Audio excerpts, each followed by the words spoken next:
In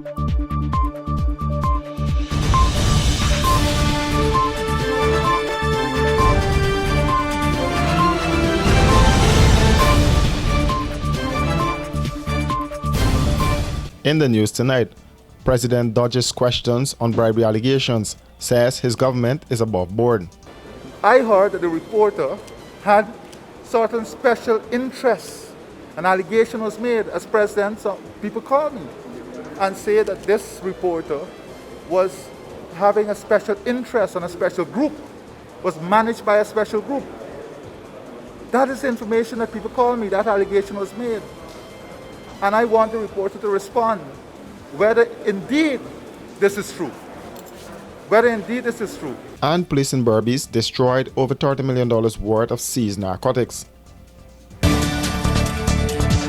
Guyana's President Irfaan Ali on Thursday opted not to respond directly to the bribery allegations leveled against Vice President Barry Jagdeo by a New York-based journalist, but instead raised questions about her credibility. President Ali, who spoke briefly to members of the media after the opening ceremony of the Guyana Defense Force Annual Officers Conference, defended his vice president and said that for many, it is all about the sensationalization of the news. In the February 1 interview with the Vice News journalist, Jagdeo repeatedly denied that he accepted bribes from Chinese businessmen in exchange for the award of large contracts. Noting that he's into facts and integrity, President Ali challenged the local journalist who had asked him to respond to the bribery claims, to publish all the facts about the country's major projects in tomorrow's edition of her newspaper. It was reported that the Vice President... So I'm going to ask you a question now. I'm going to ask you a question. I heard that you are paid by a special interest group to get a specific type of report in your newspaper. Is it true? So is it not true? True, sir, exactly. But I would respond to that and I would defend myself. Exactly. So I'm asking you, sir, It's are you going to defend it's an your allegation. government? Of course. Good. My government is above board. But I'm just saying this to say how understand sensational people are just doing things for sensational headline. Okay. I can ask you, an allegation is made that last night you removed a light from a car. Is it true? And it would be up to me to respond appropriately. Exactly. And if you say no, it's not true, then your headline should not be sensational. But this is what is happening. There's a lot of sensationalization that is going on of news. And I'm not into that. Oh. I'm into facts. Building one Guyana based on honesty, integrity, based on hard work, based on facts. This same reporter did not even know what the Amalas Falls project is about. Did not even know the name of roads. But came here, and I heard because we got intelligence gathering too, I heard that the reporter had certain special interests.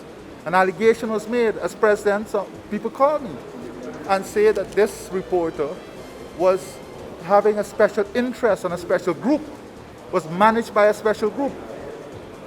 That is information that people call me. That allegation was made.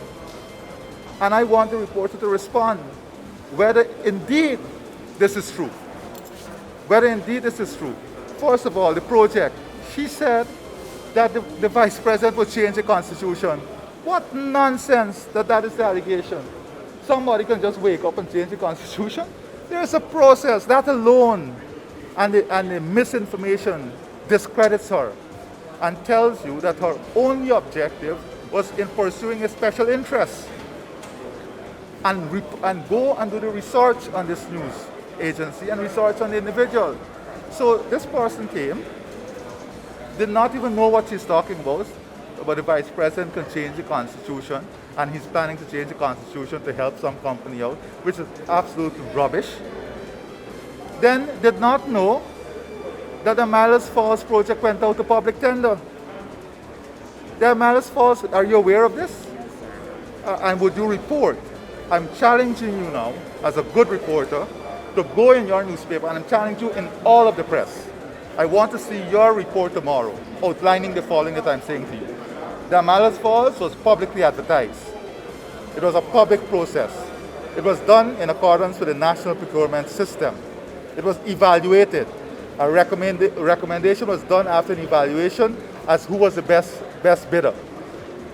That is a separate process, above board, beyond transparency.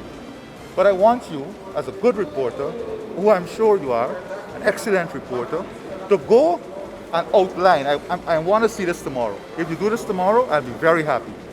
Not just to ask the question about this woman who arrives in this country and what I'm hearing, what a lot of reports coming to me that was a special interest. I want you now to outline in great clarity for the world the process that we embarked on for all these projects. Would you do that for me? Sir, I'll do my report. As a good journalist, I'm giving you facts. You've asked me a question. I'm presenting to you the facts. I'm presenting to you what occurred. As a fantastic journalist, are you going to present these facts to the people in your article?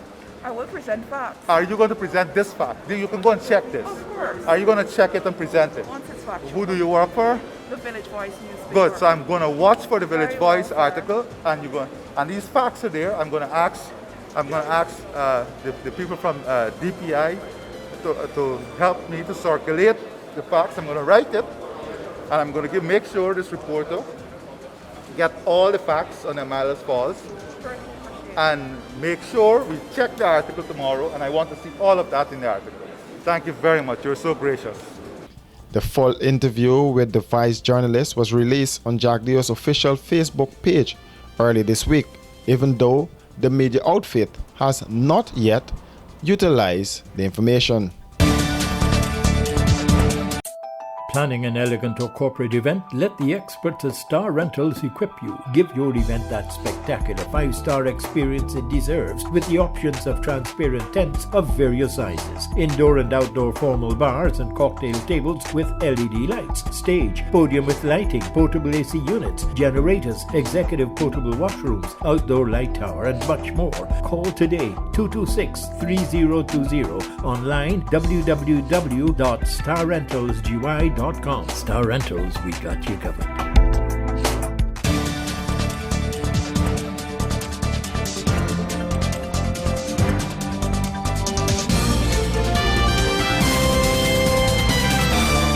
Are you ready to go back to school? Yes, we are. So what must we do to stay safe from COVID-19? Wear a mask, cover my nose and mouth, and bring an extra one just in case. Wash your hands with soap and water for 20 seconds. Stay apart, no hugging or sharing items. And what should we do if we want to sneeze or cough? Do it in your elbow. Bend and cough. Bend and sneeze. If we do these things, we can all be back in school and stay safe. A message from the Global Partnership for Education, the Ministry of Education, and UNICEF. Hey, looking for office furniture, stationery, electronics, janitorial supplies, or even dietary products? Okay, stop searching, because we at Imperial Trading have all that and more. Check us out at 73 Section 8 Urban Street, or give us a ring on 639-3785. And be sure to ask about our special discounts. Whatever you need, we got it. Because at Imperial Trading, we operate so you can operate.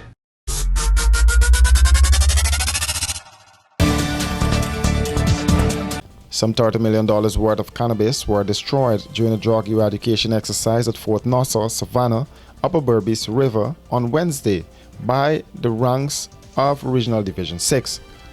According to a report, a farm consisting of about 10,000 cannabis sativa plants ranging from 3 to 5 feet in height with a street value of $4 million was destroyed. Further, the police report added that as the police approached the camp, 3 males were seen running into the nearby bushes and escaped. Another farm was destroyed in the said area with about 450 beds that were already reaped, and a makeshift camp containing 900 pounds of compressed cannabis valued at $27 million were discovered. A nursery consisting of 5,000 plants along with a .38 revolver and a single-barrel shotgun were also found. The police report added that the makeshift camp plants, and compressed cannabis were all destroyed by fire, and the firearms were taken to the Central Police Station and Lodge. The exercise was led by an assistant superintendent of police.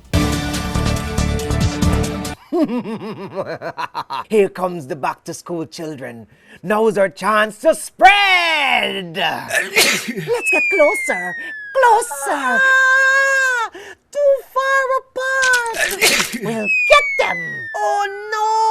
Mask. Mask. We can't get in. His nose is exposed.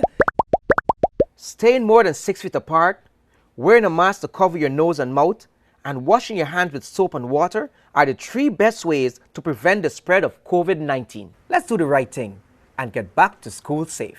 A message from the Global Partnership for Education, the Ministry of Education, and UNICEF. And before we go, this report coming out from the Department of Public Information. The curfew enforced on the COVID-19 emergency measure could likely be removed from as early as tomorrow, says President Afanali.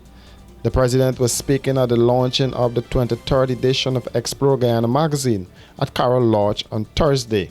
He said that the Prime Minister, who leads the COVID-19 task force, and his team are currently working to have this enforced. For these and other stories, do visit us at our website www.rdproductiongy.com.